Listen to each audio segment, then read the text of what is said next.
So there's only been a few instances in pop culture where it's made me tear up. One of them was watching Big Fish, the movie, all the way through.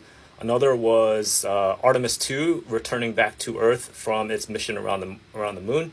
And then another one, surprisingly, is the Golden State Warriors back when they played the Toronto Raptors and lost in the NBA Finals. That made me tear up because I thought that dynasty was over. I actually felt quite a bit of emotional attachment to this team for some reason over the last decade. With Steve Kerr's free agency pending, I thought I'd go back and revisit the timeline of this dynasty.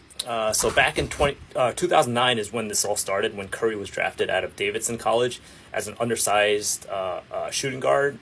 2011 is when Klay Thompson was drafted, so that's when the Splash Brothers, formed. 2012 is when Draymond Green was drafted and joined the team, formed its defensive identity. 2014 is when Steve Kerr actually came into the picture. He was hired as a head coach and then introduced, motion offenses and spacing and then unselfish play. A year after that, 2015 is when they won their first championship. Small ball lineup featuring Draymond Green at the 5 spot.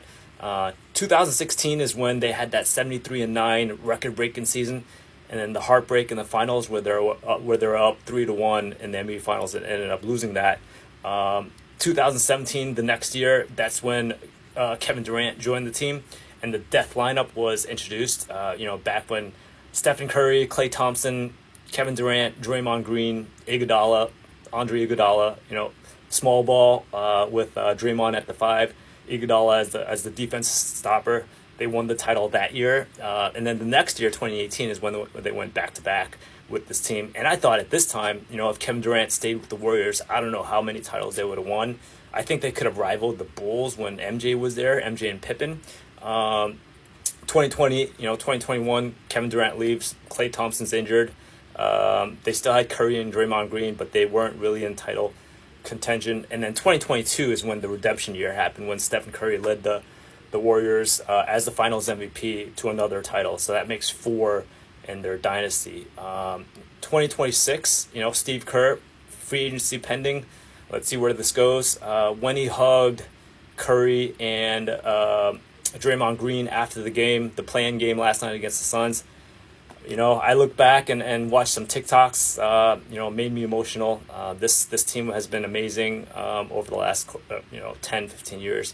So I actually grew up, in Flushing, New York and Queens next to Citi Field, or it was Shea Stadium back in the day. And I think this Warriors team, I felt, a bigger emotional connection to than some of those Mets teams growing up, which is crazy to think about.